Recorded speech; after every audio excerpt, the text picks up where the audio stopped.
If you're an attorney that struggles with getting home in time for dinner, or taking a vacation without your cell phone and your laptop attached to your hip, or maybe you just can't figure out why you don't make more money based on your education level and the service that you give to your clients.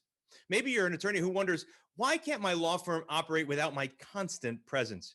Or finally, maybe you're thinking to yourself, I wonder if I can ever retire from my firm. Maybe I'm going to have to work right to my dying day, like so many other attorneys before me have done. Well, hi, my name is Richard James, and I created EA Nation so that you could learn how to build a law firm that supports your lifestyle as compared to undermining your lifestyle. EA Nation stands for Entrepreneurial Attorney Nation, and we join together with other like-minded entrepreneurial attorneys to unpack the secrets to how to do just that. And I want to help you build your law firm better, one system at a time. So without further ado, let's get started with this next episode. Here's what we're going to talk about today. I'm going to talk about the death blow to every marketing campaign, and I mean every marketing campaign, and that's a key differential. I'm going to pick on one of them today. But what I want to make sure that you recognize is this is not just for the one I'm picking on. This is for all marketing campaigns, and how to eliminate it from yours. The single system that you can make, that one system change you can make, that's going to allow you to compete in today's legal marketing environment. If you don't know this, you're going to see by the math I'll show you, and you're never supposed to try math in a live presentation, but I'm going to do it anyway. You'll see that there's really a disadvantage by not doing it this way and trying to do it kind of the way everybody else says you should do it. And then this is the how-to blueprint. So I'm going to actually show you the how-to blueprint step by step, and then I'll show you how you can just kind of mimic it. And for those of you that are in Partners Club, I'll remind you that you kind of already own this by being in the program, but I'm going to run through it one more time, because even Partners Club members, I'm watching you in some cases not do this exact thing I'm teaching you to do, especially in all of your marketing. All right. There's a reason why we do this. It's always the same every single time. It never changes. I will never skip it. The reason why we're doing all of this is because ultimately everybody wants to be free. This chart shows that where you are now as compared to where you'll be 3 years from now. It says that, here's your today, here's your future, here's where chaos is, and here's where freedom is. So it's a chart that moves up. It gets better as we go up. And as we look at this, it starts to say, okay, if we don't do anything now, anything different between now and 3 years from now, our future will be about the same. So whatever you're feeling, struggling with right now, it will feel like this 3 years from now if you don't make a change. This one change we're talking about today is a big one. And that we want to help you move from chaos to freedom, and actually that there's a way to do this in less than 3 years. You can actually do it in about a year. We call it the phenomenon around here, that you can start to achieve your freedom in about a year. Maybe not every single tick on the box, and here's what I mean by that. If you're in chaos, you're in debt, you work 7 days a week just to keep up, you've got no time, no money, and you've got no plan. You can't figure out why you don't make the money you feel you should. You can't get home in time for work, from work for dinner, to take vacations. While everybody else is vacationing this year, if you took one, you're likely have your cell phone and your laptop tethered to your hip, and you cannot break free. If you're insanity, meaning you're doing the same thing over and over again and expecting different results, you're living month to month, you work 6 days a week, and you don't have any profit. The money you make is kind of the draw you take from your practice. Again, if you do nothing, you will get no change if we're looking at this. However, we can move towards a healthy practice, which means that we have the staff run the practice. We work 5 days a week. The staff can run it with or without you. You actually make profit, but you can take your vacations, you can take your weekends, and you can live a very balanced life. And then if you get to freedom, you've got at least $500,000 in liquid, and I don't mean like the value of your house, right? You got $500,000 liquid cash, and that's not enough to retire on, but that's like you're on the right path. And you work 3 days a week if you so choose, and if you work more as a lawyer, it's because you want to, and you really the company runs without you, and you've got passive income, which means you make money whether you roll over or you roll out of bed. And I think that that's where we all want to get to. I have achieved that myself. I have been there more than once. I have been there and fallen from it for multiple reasons in my entrepreneurship career. I think I figured out how not to fall from it again, but I can tell you that each time I fall from it, I find myself getting back there twice as fast. The most recent time I fell from it was last year when my business manager resigned, as well as our event planner resigned. And it was we didn't do anything wrong, but doesn't matter. They were gone, and I had to figure it out. It took me 6 months to figure it out. And within a year, I was fully and completely back to where I was, where I'm able to work from home 4 days a week and primarily work on projects, and the business runs and grows without me. And that's what I want for you as well. So that's why we're doing this. Now, it always comes to the same question, which people say to me, why should I listen to you? In this particular presentation, here's why. In this particular presentation, Emily Smithley, I don't know if she's on the call. I can't see everybody, but if she is, hi, Emily. We talked about this with Emily at one of the events last year, and she went home and implemented it, and she had a 500% increase just overnight from the same lead source. And I think she'll tell you that she's continuing to see similar type numbers consistently go from that. So we've got hundreds and hundreds of stories. If you don't know us, you can go to therichardjames.com and watch all our testimonials, but that's not the point. The reason why you should listen to me today is because of this one thing I'm going to teach you. It works. It works, and I'm going to prove it to you in just a minute. So I need you to, though, momentarily put aside any disbelief and genuine distrust of all things too good to be true. Because this is one of those things is definitely too good to be true. I mean, you're going to go, yeah, no way. No way there's that much of a dramatic difference in what he's telling me between what everybody else has been telling me to do. Trust me, everybody else, for the majority, tells you to go the other way of what I'm telling you to do today. For the most part, the advice I'm about to give you is not the advice you will receive from most of the marketing sales people in the world. Some are bright and some are smart, and they will steer you in the right direction, but many are not, because they don't think about this stuff the way I think about it. I wrote it on the board behind me that marketing is 50% math, 30% systems, and only 20% new ideas. Marketing is not coming up with all these amazing, cool new ideas. It's about getting the arithmetic right. And so today we're going to be talking about the arithmetic and how to get it right. At the end, I will cover questions and answers. But for now, just go over to the chat and type in for me the answer to this question. Are you willing to momentarily put aside all disbelief? Just give me a yes if you're willing to put aside all disbelief. Yes, great. Okay, we're on the same page. So if you've been with me, you know what's coming, right? So counselor, raise your right hand. I'm not going to unmute everybody because it gets too crazy and everybody echoes over everybody. So here's what we're going to do. Raise your right hand and repeat after me. I'll just trust that you're doing this. You got to do it, though, even if you look silly in your office. My business is not different from yours. My business is not different from yours. Yeah, I don't own a law firm. I've built a law firm with my own two hands, but I don't own a law firm. But I have a consulting firm, and my business isn't different from yours. Everything I teach you to do, I do. Everything I teach you to do, I do. I saw Patrick raise his hand. That was pretty cool. I like that. Anyway, so everything that, whether you're a small town lawyer in a general practice, or you're a city attorney with 4 million people at your disposal, and you have, a particular practice specialty, it doesn't matter. Everything I'm about to teach you will work for you because it is a constant thread that runs through all practices, okay?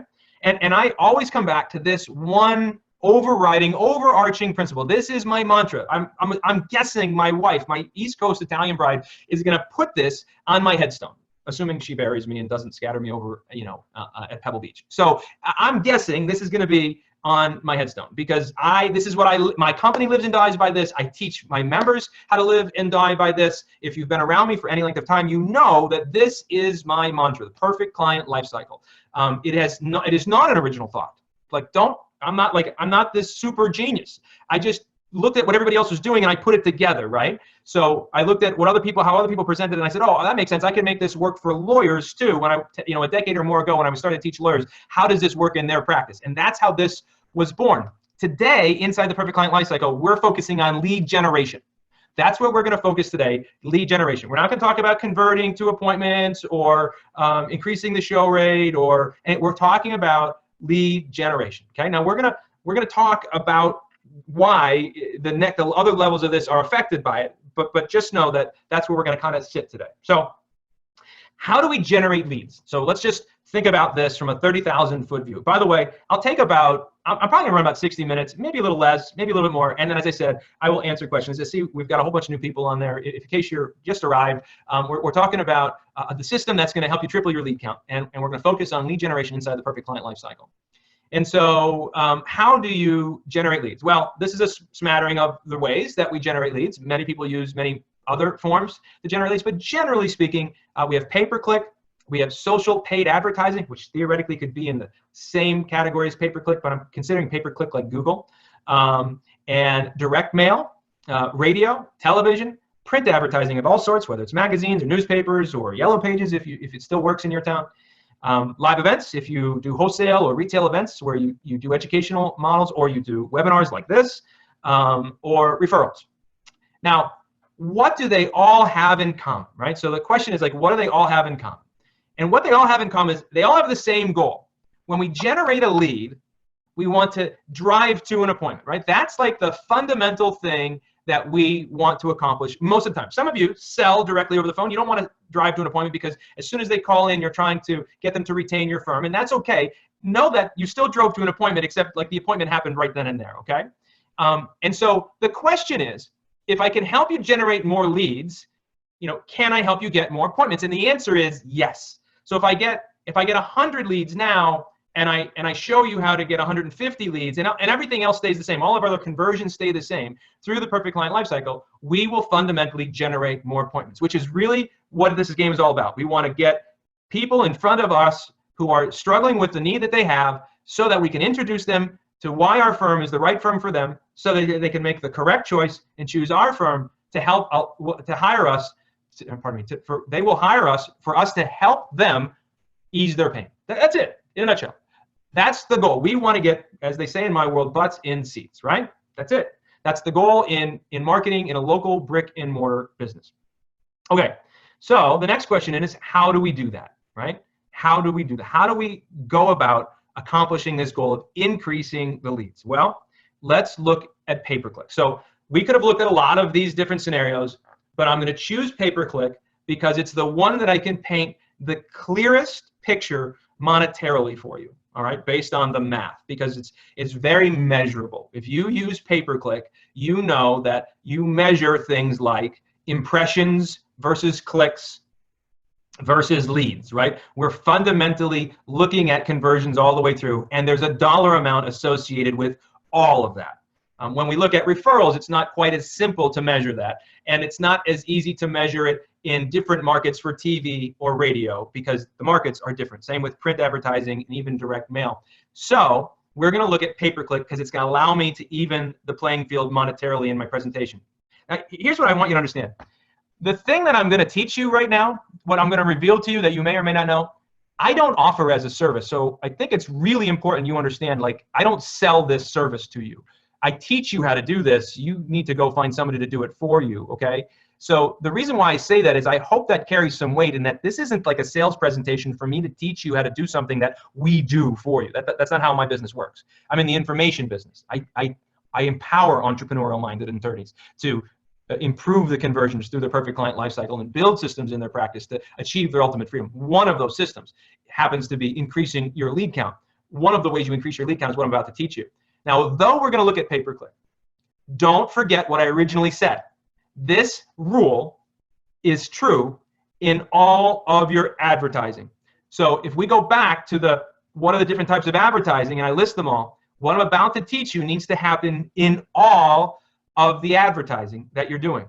And that's why I do this every year, because some of the members that I've known for many, many years choose to selectively use this strategy in only certain parts of their advertising.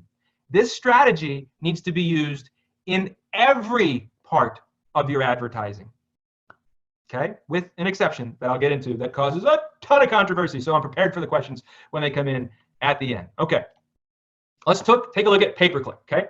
Payperclick. These are the most expensive keywords. WordStream did a thing. I did this last year, but it's probably worse, not better. So you can go do your own research if you want. But this is what an average click for a lawyer. This is car accident lawyer, injury lawyer, workers' comp lawyer, lemon law attorneys. Arguably the most expensive pay-per-click, okay? $54.86. Now, ironically, I work with a lot of attorneys, bankruptcy and criminal and family law and immigration, and oftentimes their pay-per-clicks are not as expensive. When I built the firm in Phoenix, we were primarily a bankruptcy and tax resolution firm, and our pay-per-click was more like $17 almost a decade ago.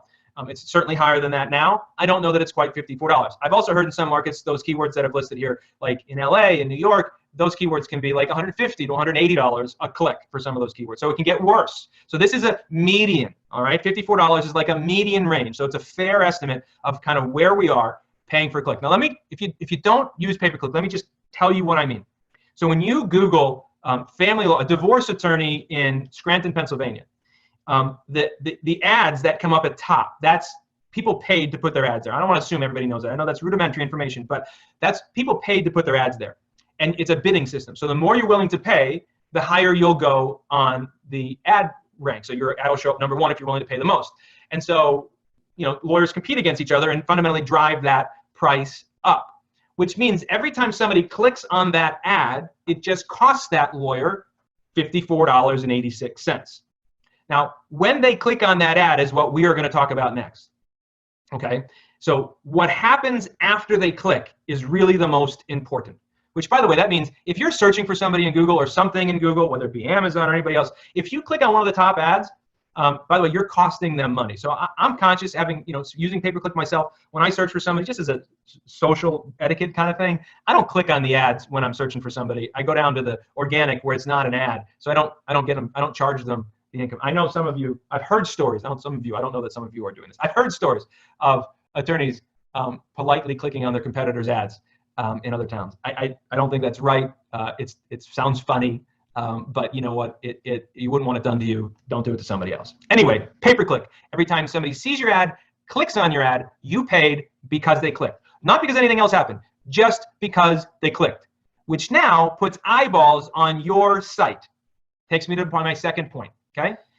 Wordstream did the same study and determined that of all the people that come to a website, the median average, okay, you can see on the bottom this is the share of all accounts, right? So this is what percentage of the accounts, and then this is the actual conversion down the bottom, because this is a little deceiving the way this chart looks, but on the bottom is the conversion number, right? And so you can see that the median conversion is 2.35%. The top 25% are converting at 5.3%. The top 10% are converting at 11.45%. Let me just make this super simple. If 100 people come to your website, the definition of conversion is they picked up the phone and they called you, they filled out a chat, the chat widget on the side that some of you have on your websites, or they filled out a web form that said, email me for a free consultation or a free book or whatever, right? The average conversion on a website is 2.35%, okay? For lawyers, it's worse. In the legal field, the average conversion is 2%. The top conversion is 6.46%, which means in all of the world of the internet, lawyers are some of the worst. E-commerce isn't far behind, but just asking for an appointment, people landing on your site, converting over to them, actually getting to the next stage in the perfect client lifecycle is less. 2% on the low, 6% on the high, okay? Here's the thing. There's reasons for that. Some of the reasons is that the scoundrels, forgive me, that are out there selling marketing services aren't telling the truth. And that really aggravates me, which is why I'm so hell-bent on doing this. Because it's costing you a fortune. You're gonna see that in a second. Some of the reason is because attorneys, unlike oftentimes B2B and finance industry, they weren't taught how to track the right way. And so they don't often have great tracking mechanisms on their websites. So the data they're getting is oftentimes skewed because they don't track it very well. But still, it's not good. It's not a great conversion. Here's what the conversion should look like, right? So if 100 people come to your website, in a median law firm, 2 people turn into a lead. That's the conversion. That's the math. In law, it's 2.35% in the world on average. Here's what my conversion is. If 100 people come to my site, we get 38.83. Now, by the way, that's low. My last month was 49%. This is a website, okay? This is my website. And you can see that there's some good things, bad things, doesn't matter. But this is a website. What makes it a website? Well, we can navigate to all sorts of different pages inside of the website, and it will take people away from this site. There's also choices and navigation, and there's some good things. But at the end of the day, there's all sorts of ways. I think when I added it up, there was 19 or 20 different ways for people to leave this page. Okay? That's a website. That's what converts. And by the way, my website doesn't convert much better. It's better than the median. I think we're at about 9.5%, so we're okay. But that's not what converts at 38.83%. Here's what converts at 38.83%. This is a landing page. Let's talk about it, okay? So let's go back just so I make sure. Here is the landing page. What's different about the landing page? And I'm going to teach this to you step by step, so don't freak out. Okay, I'm going to give you the blueprint. I promise. I told you I'd give you the blueprint. Okay. If they click on this, they stay on the page.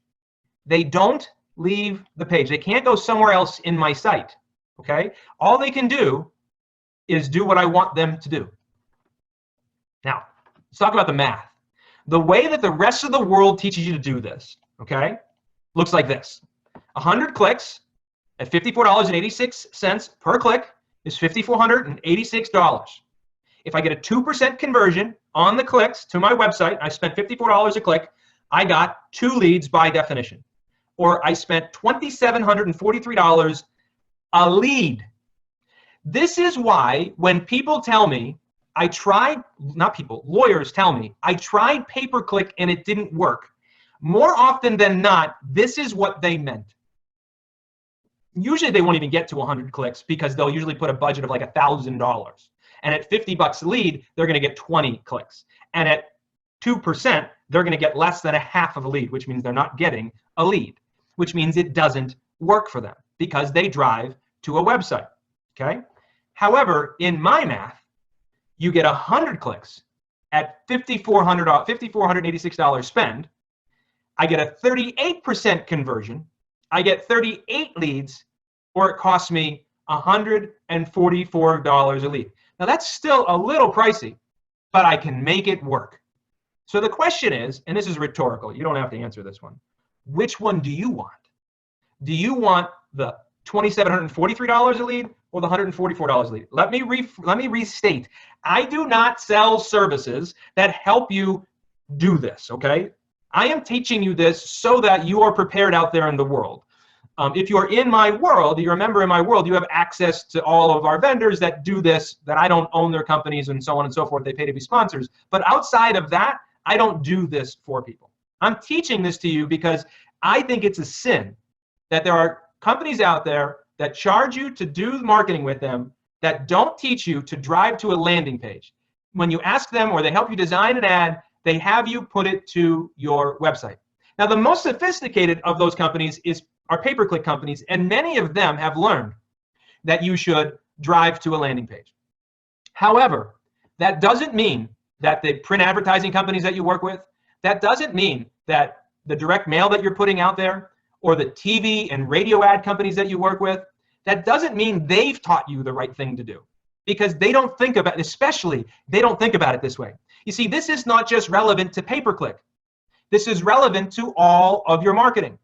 Which means if somebody sees your ad on TV and they go to your website, only 2% of them will convert.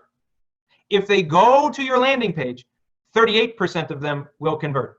The math doesn't really change depending on the source. I'll tell you, it can get a little bit better in all regards, right? I've seen TV ads, print ads, yellow page ads, other sorts of marketing, direct mail ads, where they came to the site and the conversion landing page was north of 70%. And if they went to the website, they were both learning closer to that 10% mark. But the difference was unbelievable. Not using a landing page is insanity in your marketing. It's just like taking money out back and burning it. If you want to triple your leads and you're not using a landing page in every one of your marketing advertising ventures, you are leaving leads on the table. All right, so let's keep going. So we're going to talk about now, all right, now that the number one death blow to your marketing, I promise you I would teach you, is choice. Coming back, right? Coming back. In my landing page, now, we have found putting a phone number on top actually hurts conversion. I've done the testing, okay, and we'll test back again, and we're going to talk about that. In your world, I absolutely need to see a phone number. But for me, I've got chat and I've got a form fill. They can fill out a form, they can chat with us, all right? That's it. These other choices aren't choices. They make them feel like choices, but they're not really choices. Here, we've got 1, 2, 3, 4, 5, 6, 7, which takes to another whole nother link, 8, then go here, here, here, 9, 10, 11, 12, 13, 14, 15, 16, 17, 18, 19, 20, 21, 22, 23, 24. Then go to 20, and then one of them is a duplicate. So then go to 23 different choices inside of this page. Here, 2. Why do we convert better on landing pages? Because we don't give them a choice. And people say to me, and the argument of the other side, by the way, those who tell you to drive to your website is, well, they'll stay on your site longer and they'll watch these videos that you just bought from us. I'm not downplaying videos. I've got videos on my site. You need to have them. But their time on page will be higher. The bounce rate will go down. They'll get to know you better. Phooey. Crap. We never get them back. Once we lose them forever. There's too much demand. Too much demand. Okay, so there's too much demand out there for people to go to your site, leave, and come back. If they go to your site and they leave, they're not coming back. Okay? If they leave your site, odds of you getting them back are slim. You can retarget them. You can do all those other things. And that's what everybody else says. Well, if we drive them to the main site, we can retarget them. You can retarget them from a landing page too. What you want when you're doing marketing and advertising, your marketing and advertising is supposed to be designed to speak to a certain type of avatar, right? In Marketing 101, and someday we'll teach this in the webinar about how to create your perfect avatar, which means fundamentally you are going to repel everybody else who's not your avatar. And that's okay. So if the first bait, the impression or the ad that got them to the landing page was enough to catch a wide net of people, great. Then we can cast a wide net of people. The second page, the landing page that they come to, should be designed to only get the fish that you want. So you only land the ones that you want. Which means if I get 100 people coming there, I'm okay with 62 of them leaving if I get to keep 38 of them, as compared to taking them to a website and 98 of them leave and I only get to keep 2 of them. I hope I've driven this point home. Choice is the death blow to your marketing, period. Now, we'll answer, I hope you got good questions, because a few questions come up for me as I say that out loud. I want to make sure I don't mislead you. So we'll talk about that in a little bit. So the single system that will revolutionize your marketing is use a landing page, not a website. Now, here's the question I'm going to get. I promise you I'm going to answer it to you now. Here's the thing.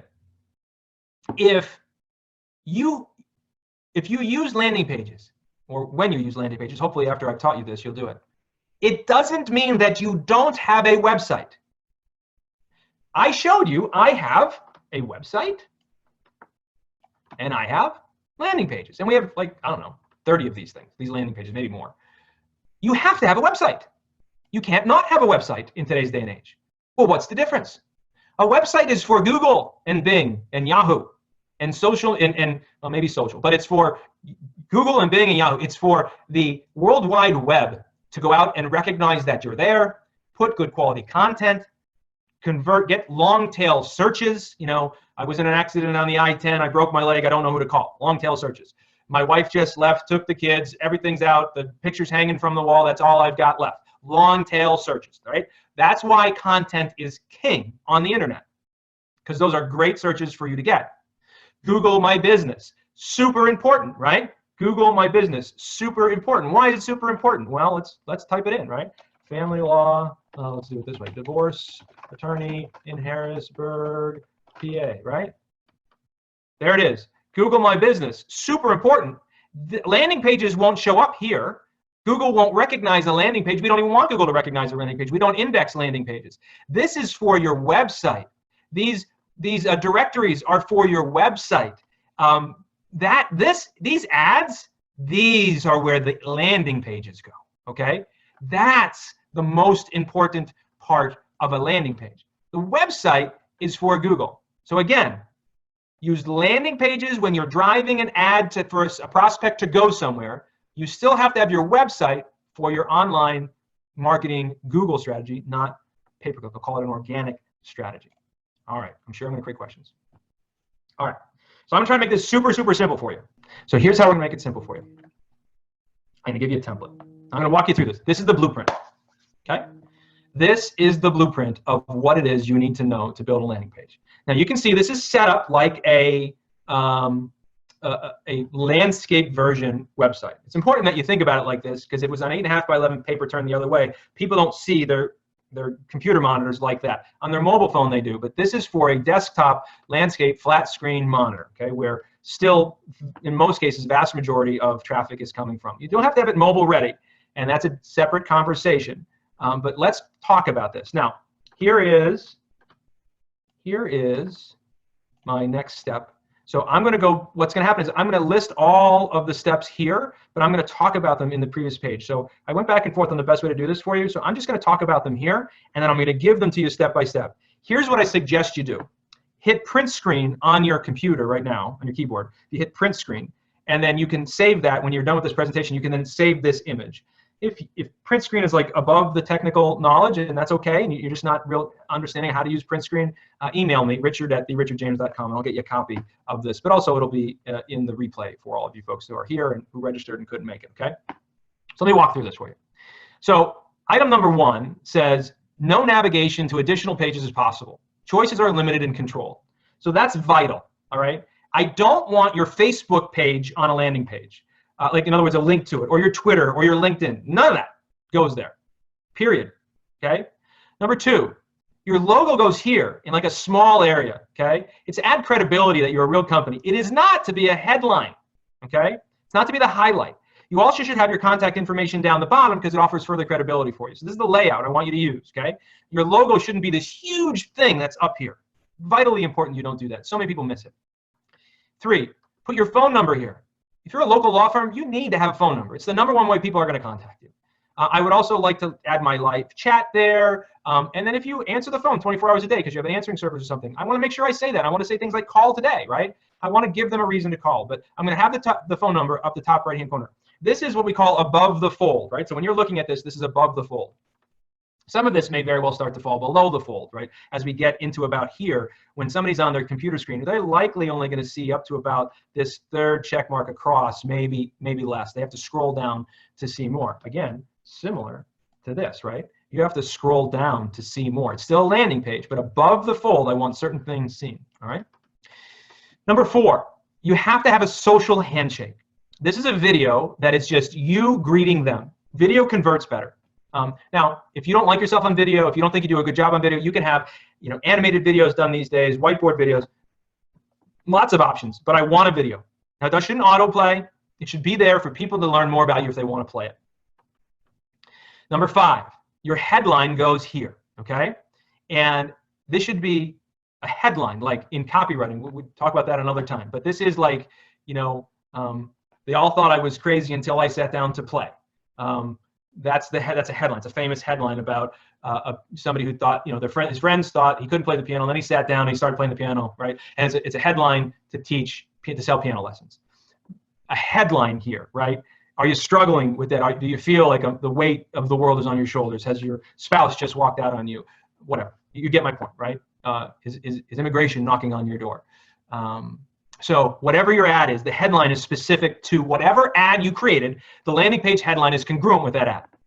And we have copy that goes along with that. So good quality written copy by a copywriter that speaks to the headline. Number 6, freemiums are premium.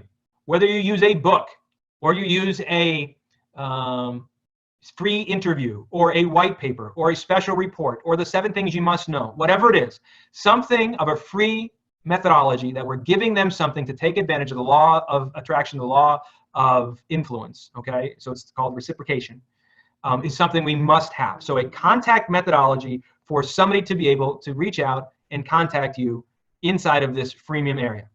Number 7, we're going to have bullets with benefits, not features. Features are 23 years of experience, great, excellent customer service.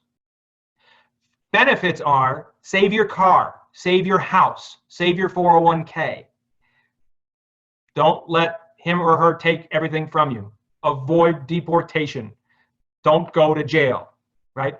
These are the feature statements as compared to, or pardon me, they are the benefit statements rather than the feature statements. Okay? Features are 23 years of service, 159 years of combined cumulative service because we've got 5 partners and they all have 30 years of experience, right? Come on. That's not a feature. People don't care about that. They care about what's in it for them. Finally, number 8, testimonials. And preferably testimonials that look like either Google or Facebook, that they really look authentic. And I prefer you follow this formula. What was life like before you hired the Smith Law Firm? How was it like working with the Smith Law Firm? And what was it like now? I can do a whole webinar on gathering testimonials alone, and probably will do it for you someday. I would tell you that one thing I miss on most testimonials is people don't have the first, last name in city and state because they think their clients won't do it, or they're embarrassed to ask their clients for the fear that they'll say no. I will tell you a very high percentage of your clients will allow you to use your first name, last name, city, and state, or some variant thereof. And many people put like first name because we're lawyers and we're your lawyer and you're protecting client privilege. If the client signs off on it and says that you can do it, use their first, last name, city, and state. It offers credibility. In today's day and age where testimonials are often spoofed, people's BS meter is really, really high. Okay? All right. That's the landing page. Hope you took a picture of it.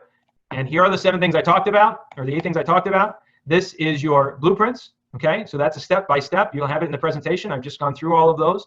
I call the last one social proof. That's vital. I think that's one of the most important. That's what your landing page should look like. That's what it should have. That's the fundamental formula on how to do it. Okay, I finished about 10 minutes early, and I bet you I've created some questions, and so I'm excited to answer for you. I see Charles is saying, you've heard this presentation like 5 times. Yeah, Charles, I know. But you're right. There's nuggets of information, right? Because there's always something we miss, the aha moment, which is why I try to make it a little different. I challenge you. So I'm not the plumber with leaky faucets, but we're right in the middle of a test, and I'm really not happy about this test right now, and we're changing it. But I dare you to go to therichardjames.com/ppgp and see if you can identify, not now, but if you can identify where we screwed up on that landing page. That's kind of what it looks like. So if you're new to my world and you want to ask questions, and it's really specific to you, and you want us to spend some time with you, we'll spend some time with you and really go through the roadmap with you and make sure that you get a real clear vision of how you can implement this into your practice. But now I've got some time for an open Q&A. So please point the 8-point summary up again. Yes, sir. I absolutely will. There you go. Okay, so let's see. Questions. Who's got questions? Anybody have questions about choice, or about website versus landing page, or where there's an exception, or how to get it done? I don't know. What questions would you have? Is a logo really important? Any logo idea? I'll tell you this, Elsa. Yes, I do think a logo is really important. Yes, I do. I think that, have I split tested it? No, because in law firms, I do believe a logo carries credibility. I just think it's somewhat expected. It's also the same reason why in the law firm that I built, even though we were in Phoenix, where if you wear a closed-toe shoe, you're dressed up. Like I came from Scranton, Pennsylvania, where you wore a suit and tie doing everything. I own funeral homes, right? So, I wore in a suit and tie 24 hours a day, 7 days a week, except when I went to sleep. And even then, Maria would tell you I laid down in a suit and tie. But when I built the law firm in Phoenix, it's casual wear everywhere. I insisted they wear suits because I expected that that's what a law firm should do. And it did make a difference. So I do think a logo is important. Do I have good ideas for immigration law? My best suggestion to you is go to 99 Designs.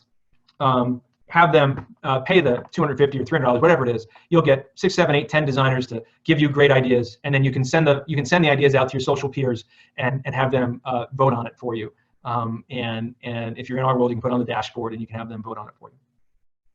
Logo is very important. Branding, ace. Yes, thanks, Charles. So Google ad points to your landing page. I was getting ready to redo my campaign to ensure Chapter 7 search went to my Chapter 7 page. Yeah, you're welcome, Norman. Yeah, I just remember. So I don't want you to miss this, okay? Chapter 7 page, okay? Here's something I really want you to look at. Look at this. So this says therichardjames.com. That's my website, right? And it's only the Richard James because some guy stole Richard James. The actual Richard James took it first. What could I do? Anyway, therichardjames.com/books with this tracking information, section 08, right? Which is a tracking thing for me. This is a subdirectory of my main site. A lot of web designers will tell you, oh, well, if you're going to have a page as a subdirectory, it still has to have all this navigation on it. So if you have a page as a subdirectory inside of your main site, it needs to make sure it doesn't offer that other navigation. You can change it so it doesn't offer it. That's a big miss with a lot of website designers, that they just take your page, put it to a landing page, but they keep all this navigation. That's a death blow to a landing page. Yes, I agree. It is a fantastic tool, Charles. Okay, so after they've signed up for the book white paper, is it provide? Yes, sure. I would say why, but yes, in your regular follow-up, Michael, huddle, after they've become a lead. So once you have them as a lead and they're in your system, and now you've got them on a drip campaign or you're scheduling, you're on the phone with them. I wouldn't give them the main website when I'm scheduling an appointment, because that's not part of the 11 steps of scheduling a call. And I think you can go back to my February presentation to see that. But I would be okay with putting the website in an email follow-up drip and things of that nature, sure, because now they're in my world and I've done the job. And now I actually do want them to be nurtured and learn more good things about me. But I would argue that I would do it very, very pointedly, and my marketing would be planned out so that I sent it to them, not just haphazardly, but I wouldn't be afraid to give it to them if that was kind of the spirit of your question. You're welcome, Elsa. Okay, let's see. Charles, thank you for being active. How do we best drive traffic for a landing page? Okay, Randy. So, Randy, let's ask you a question. Do you do any advertising or marketing right now at all? Yes. Okay. Give me an example of what you already do. Okay, great. So your question is, so it's not like how do you drive traffic? You get how to drive traffic. Your question is how to drive more traffic to Google Pay-Per-Click. Is that the question? Okay. So Randy, the answer is that wherever you advertise. So your question is, I think I understand the spirit of it. You're like, okay, so how do I make sure it specifically goes to the landing page instead of the website? The answer is, wherever you are advertising right now, you just need to make sure that the URL you share with them in print advertising, on the TV, on radio, direct mail, or the URL that they're going to be directed to when they click on the ad is actually the landing page, not the website. Does that make sense? So the answer is you're just redirecting all of your current marketing traffic to your landing page. Now, you might have multiple landing pages. I think Charles said it here. For example, in my case, he owns Laputka Law, but a landing page for direct mail campaign, which is a very, very astute answer. Listen, Charles is a captain in our world, very astute marketer. His practice is going like crazy, getting busters. He says he's got PAforeclosure.com. So he's got a direct mail campaign only for a foreclosure direct mail list. Even though his practice area, he has multiple practice areas that's practice inside of his practice area, he's got a specific landing page just for foreclosure. So Charles chose to create a unique landing page for a unique marketing piece to a very specific potential prospect group of people going through foreclosure right now. He wouldn't drive people who are suffering from a lawsuit to PAforeclosure.com, likely. He wouldn't drive his general traffic from his general law firm to that site. He'd put it to Laputka Law. And he probably would drive just general bankruptcy traffic there. Specifically, he's driving foreclosure traffic there. So he gets multiple URLs for multiple different types of campaigns. Very, very advanced strategy. Okay, cool. Brandmentors.com. Is that like is that somebody who does that for everybody? I'm guessing, David. Dumbbell had an ad, nickel ads with web address, take out web, put in phone number, leads went up. Coincidence? Put web back in. Had an ad in nickel ads with web address, take out web, put only phone number, leads went up. No. So no. Listen, marketing is not like baking, right?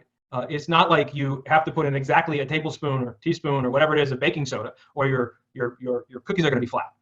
Marketing is it's an art. It's like art and science combined done. So if you ran a test, and in the test ad in your nickel ads, which I'm guessing like a Penny Saver weekly rag or whatever, if you ran a test and you put just the phone number and you got 10 leads, and you put the phone number and the landing page and you got 8 leads, well, solution had. Now, if you put the phone number and the website address and not the landing page address, I would argue you need to test it with a landing page, because what I don't know is, did we lose conversions on the website address?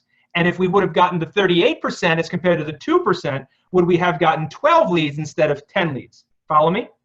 Got it. Cool. Okay, I'm at 2. I'm happy to answer any other questions, but I want to respect everybody's time. It's summer. You might be wanting to get to a pool somewhere, end of day on East Coast. I'm probably going to find a golf course, if I'm honest. Listen, I hope this helped. I know that for some of you heard this before. I hope you got a nugget. Swim meet at 6. Got it, Charles.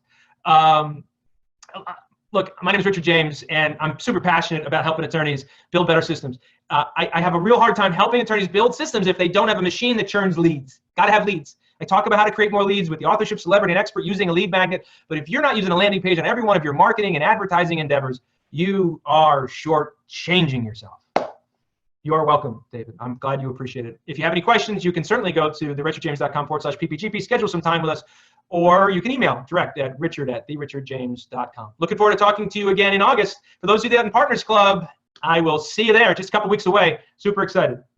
Later, everybody. Make it a great day. I hope you enjoyed today's episode. I hope you learned something about a system that you could put into your law firm so you can build that law firm that supports your lifestyle rather than undermines your lifestyle. I hope that you feel like you're part of our community we call Entrepreneurial Attorney Nation. If you'd like to learn more about what we do around here, the best way to get started is to go ahead and go to our website, therichardjames.com. That's therichardjames.com, and request a free copy of one of our books so that you can take the next step in learning how we can help you build your practice better, one system at a time.